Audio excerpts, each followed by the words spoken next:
उस फर्क को हम समझेंगे। बच्चों, स्कूल की जो एजुकेशन होती है that is knowledge based. All the exams are knowledge based exams, whereas JEE is intelligence based exam. What is knowledge based exam? Knowledge based exams are the exams in which the knowledge of student and aspirants are checked, whether he is knowledgeable, he is aware or not. And in intelligence exams, intelligence based exams, it is tried to verify how intelligent the aspirant is.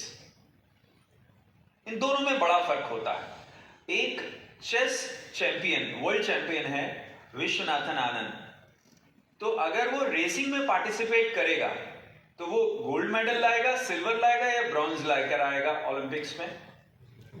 कोई बता सकता है? कोई नहीं बता सकता है। अच्छा, कितने लोगों को विश्वास है इन तीनों में से कोई एक मेडल तो ले ही आएगा? वो हाथ खड़े कीजिए। तो आप में से एक का भी हाथ खड़ा नहीं हुआ, यानी आपको विश्वास है कि वो कोई मेडल नहीं लेके आ पाएगा। जबकि वो भी स्पोर्ट्समैन ही है एक तरह का, वो भी खेल ही खेल रहा है, लेकिन वर्ल्ड चैंपियन होने के बावजूद वो रेसिंग के अंदर कोई मेडल नहीं लेकर आ पाएगा। इसी तरह से ये जो फर्क आपने, दोनों गेम्स हैं लेकिन इसके बावजूद दोनों गेम्स में फर्क है। इस फर्क को आपने महसूस किया, वही फर्क स्कूल की पढ़ाई और जेईई की पढ़ाई में। स्कूल के एग्जाम्स नॉलेज बेस्ड होते थे। आप जो पढ़ते थे, आपको जो स्कूल में लिखाया जाता था, जो कॉपी में लिखाया जाता था, वे सवाल या उससे मिलते जुलते सवाल आपको टेस्ट में पूछ लिए जाते थे। हाफ ईयरली हो, ईयरली हो, एसए हो, एफए हो, पीटी हो, जो भी तरह के नाम उन्होंने दिए हुए थे, चाहे वो बोर्ड के एग्जाम्स हो। बोर्ड के एग्जाम में पिछले 10 साल के पेपर सॉल्व कर लेने से बच्चे अमूमन 80% मार्क्स ले आते हैं। ये एक बहुत पुराना टेस्टेड मेथोडोलॉजी है जो वर्षों से चला आ रहा है। हमारे से पहले की जो जनरेशन है, आपके पापा ने भी हो सकता है इसको अडॉप्ट किया हो। तो ये बहुत टेस्टेड अप्रोच है कि 10 सालों के सवाल कर लिए, उनमें से या उससे मिलते जुलते सवाल बोर्ड के एग्जाम्स में आएंगे और 80% मार्क्स आ गए। हेलो, अगर आप मेरी बात से एग्री करते हैं तो मुझे आप एहसास दिलाइए कि मेरी इस बात से एग्री करते हैं। कैसे एहसास दिलाएंगे? ये भी चलेगा, बिल्कुल परफेक्ट है। तो आप सब एग्री करते हैं कि स्कूल के एग्जाम्स में ऐसा होता था। आप जानते थे तो आप जवाब दे पाते थे, अगर आप नहीं जानते तो आप नहीं जवाब दे पाते। मैं पेरेंट्स को भी इन्वॉल्व करने के लिए मैं कुछ सवाल पूछता हूं, जैसे रावण के पापा का नाम क्या था?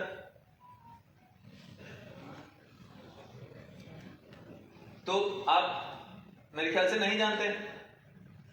जो नहीं जानते, मेरा उनसे सवाल है, जो जानते हैं उनसे नहीं है, जो नहीं जानते हैं, क्या बेटा मैं आप लोगों को 10 मिनट दूं सोचने के लिए, तो सोचकर बता सकते हो? एक दिन दे दूंगा, गूगल नहीं करने दूंगा, दोस्तों से नहीं पूछने दूंगा, किसी से भी नहीं पूछने दूंगा। आप अकेले बैठकर सोचकर बता सकते हो? सोचकर नहीं बता सकते हैं। अच्छा, जापान के प्राइम मिनिस्टर का नाम क्या है? अगेन, आप नहीं जानते हैं, करेक्ट? क्या आप सोचकर बता सकते हैं? कोई, आप मान लीजिए पीएचडी कर लेंगे, आप आईटी से ग्रेजुएट हो गए, आईटी से ग्रेजुएट, एक ग्रेजुएशन करने के बाद में आपने पोस्ट ग्रेजुएशन किया, फिर पीएचडी कर लिया, तो फिर पीएचडी करके आप आएंगे, तब मैं आपसे पूछूंगा कि इस सवाल का जवाब दे देंगे सोचकर?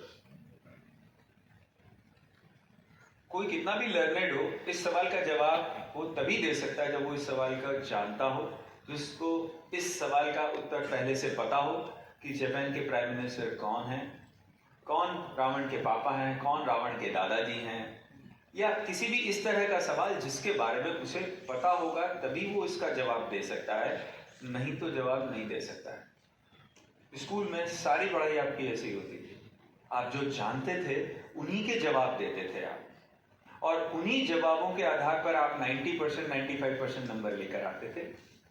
जब आप इतने अच्छे नंबर लेकर आते थे तो आपको गर्व महसूस होता था, आपकी first rank, second rank, third rank आती थी, स्कूल में आपको अप्रिसिएशन मिलता था, घर में पापा मम्मी पीठ थपथपाते थे, मोहल्ले में आपका नाम रोशन होता था, गांव के अंदर आपकी वाही वाही होती थी, पूरे परिवार में आप हीरो की तरह से फील करते थे।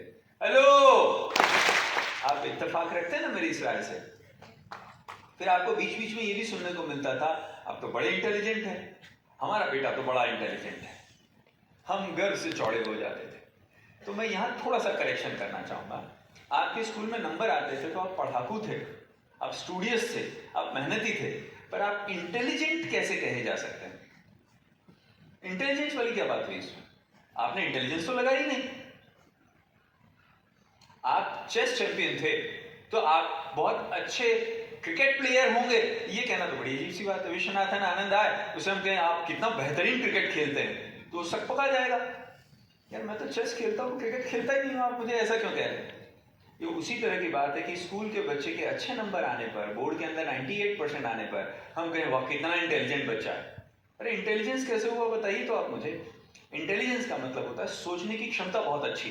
मैं ये नहीं कह रहा हूं कि वो इंटेलिजेंट नहीं होगा, मैं ये नहीं कह रहा हूं कि विश्वनाथन आनंद क्रिकेट खेलना नहीं जानता होगा, जानता होगा, लेकिन मुझे तो नहीं पता ना, मैंने तो केवल चेस चेक किया उनका, मैं तो केवल चेस के बारे में जानता हूं। मैं दूसरी चीज की तारीफ कैसे कर रहा हूं?